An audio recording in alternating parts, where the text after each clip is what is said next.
तो गाइस, इस साल की शुरुआत में मैंने अपनी गाड़ी बेच दी थी, तो अभी मैं कोई नई गाड़ी देख रहा हूँ which feels like an upgrade to my previous car.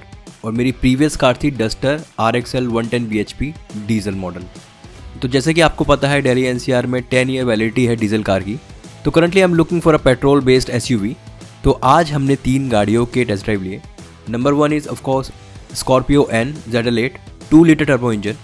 Second is Jeep Compass Petrol 1.4 liter turbo engine, and the third one is Taigun GT Line automatic 1.5 liter turbo engine. And please keep in mind, all of these car are in petrol और ये कोई review video नहीं है. It's just my first impression with these car as I'm planning to buy a new one. इस video में हम तीनों कारों का कैबिन एक्सपीरियंस करेंगे.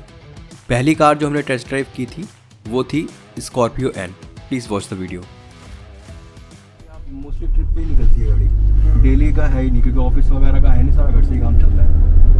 तो ऐसे में मतलब ऑटोमेटिक मेक सेंस कि मतलब मैनुअल से I should go with manual. यही सर, देखो सर, ऑटोमेटिक उनके लिए ज़रूरी है जो जाम वगैरह में ज़्यादा चला रहा है। देखो इतनी बड़ी गाड़ी तो मतलब बंदा वैसे भी डेली यूज में कम ही निकालेगा, या तो बंदा दूसरी गाड़ी रखेगा अपने पास। ऐसा नहीं है, चलाने वाले चलाते हैं। अब वही चीज़ है, अब दिल्ली के किसी मार्केट में जाना है तो नहीं है, वहाँ तो आप नहीं ले जा सकते हो इसको, क्योंकि थोड़ा जगह चाहिए होती है। वही तो मैं बोल रहा हूँ, मतलब मोस्टली हाईवे वाली मेरा पर्पस वही है। और मैंने सुना मतलब ऑटोमेटिक के अंदर थोड़ा सा अगर थोड़ा एक्सपेंडिचर भी काफ़ी होता है अगर बाद में कोई प्रॉब्लम हो तो। नहीं सर, वो खर्चा वगैरह ट्रांसमिशन का फर्क होता है। इसमें 80 ट्रांसमिशन है। अच्छा, 80 इतना कॉस्टली नहीं होता है। रिपेयर वगैरह कुछ ऐसा नहीं होता? मैं वही बता रहा हूँ, रिपेयरिंग इतनी महंगी नहीं होती है। जैसे और थोड़ा सा अपग्रेड वर्जन आ रहे हैं उनका थोड़ा रिपेयरिंग ज़्यादा महंगा होता है।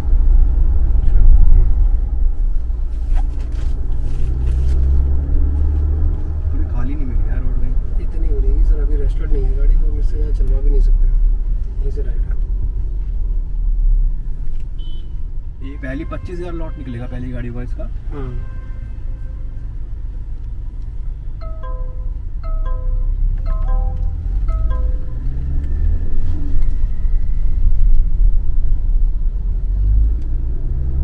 बिल्कुल भी नहीं लग रहा इतनी बड़ी गाड़ी चला रहा हूँ। मेरे को यही डाउट लग रहा था कि मतलब कैसे चला पाऊंगा, नहीं चला पाऊंगा।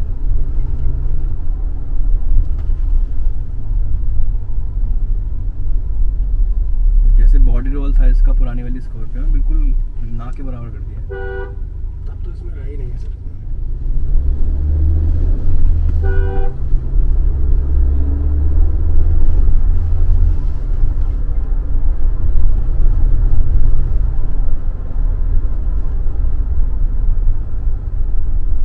तो आपका Z4 जो वेरिएंट है उसके अंदर और इसके Z8 से क्या क्या फीचर कम है उसमें?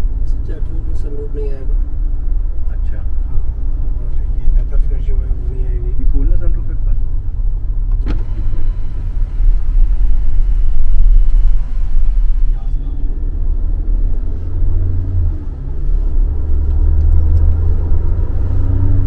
ये होती है पावर अच्छी। तो पेट्रोल गाड़ी तो ऐसी मरी मरी लगती है।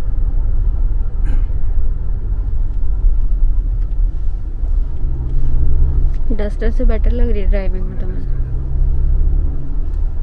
वो 110 bhp थी, 200 bhp। नॉइज लेवल कितना इम्प्रूव्ड है गाड़ी में, मतलब पता ही लग रहा है। 2000 सीसी का इंजन है सर ये। वो तो है ही ना, ये तो मैं बोल रहा हूँ कि 2000 सीसी में इन्होंने वो सेगमेंट दे दिया बिल्कुल जो आती ना 20 से 30 लाख वाली 35 लाख वाले सेगमेंट की गाड़ी है, वो दे दी। यही सर। राइट है। अमेजिंग ड्राइविंग डायनामिक्स, बिल्कुल भी पता नहीं लग रहा था कि इतनी बड़ी गाड़ी है।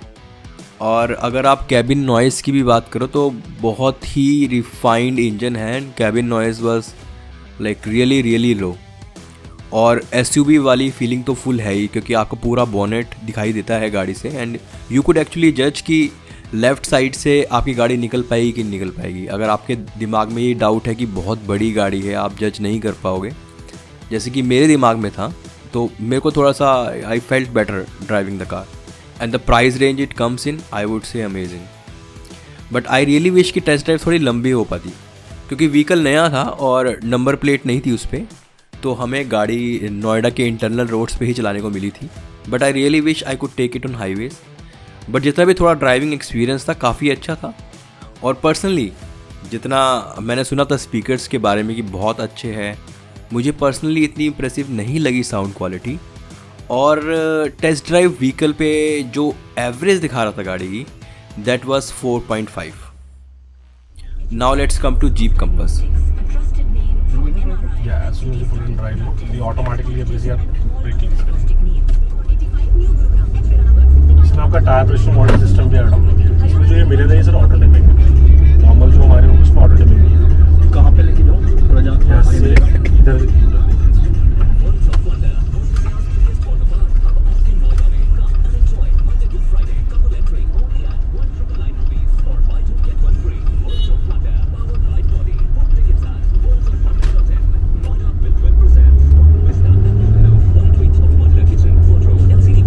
पेट्रोल इंजन नॉइस थोड़ी ज़्यादा नहीं है पेट्रोल के हिसाब से।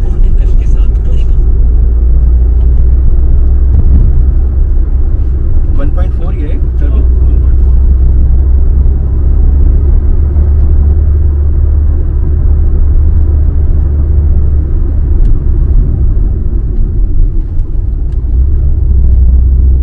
हाँ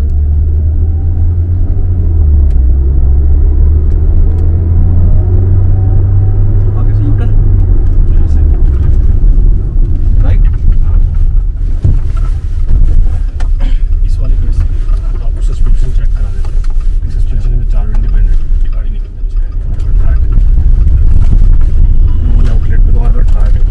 अच्छा वहाँ पे एक्चुअली बहुत सारी जगह है ना, गुड़गांव में तो काफ़ी जगह है जहाँ पे आपको मिल जाएगा। यहाँ पे कुछ है ही नहीं, यहाँ पे सारी सड़कें तो बना दी गवर्नमेंट ने।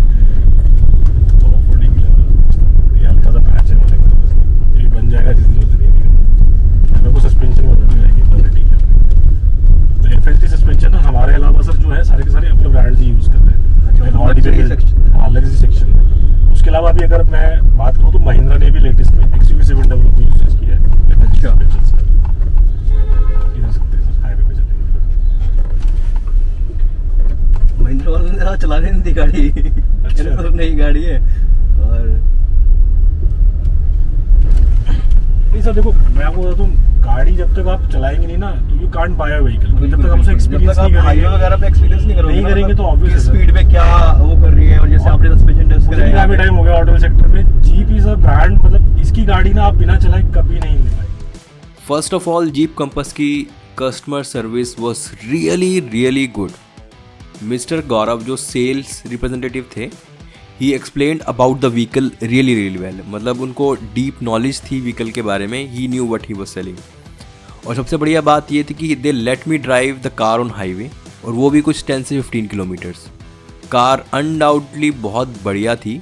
Cabin felt really quite except the engine noise, जो मुझे थोड़ी ज़्यादा लगी, specially when the turbo kicks in.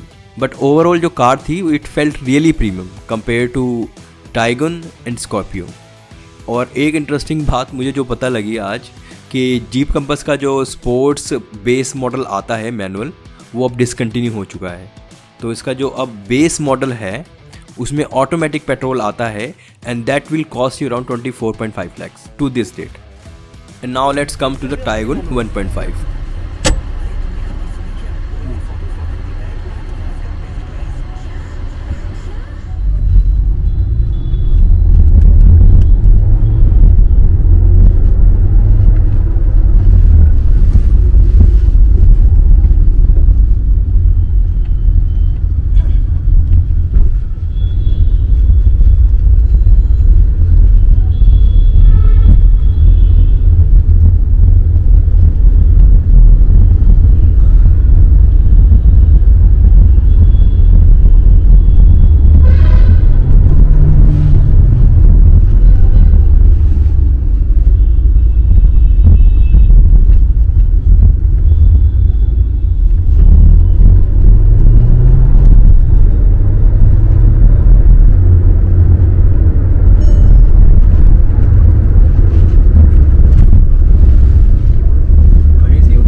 First of all Taigun का कस्टमर सर्विस इतना खास नहीं था। सेल्स रिप्रेजेंटेटिव ने कुछ ज़्यादा खास एक्सप्लेन नहीं किया गाड़ी के बारे में। And about the driving dynamics, गाड़ी का इंजन काफ़ी पंची है, कैबिन नॉइस कम है एज़ कम्पेयर टू कंपास, जो एटलीस्ट जो मुझे फील हुआ, और कार चलाने में मुझे मज़ा आया। मुझे ऑटोमेटिक कार्स का बिल्कुल भी एक्सपीरियंस नहीं है, मैंने इससे पहले मैनुअल कार ही चलाई है, तो कंपास और स्कॉर्पियो के ऑटोमेटिक गियर शिफ्टिंग बिल्कुल भी पता नहीं चल रही थी। Where I could sense Taigun gear shift, और टाइगुन में वो थोड़ी SUV वाली फीलिंग मुझे मिसिंग लगी।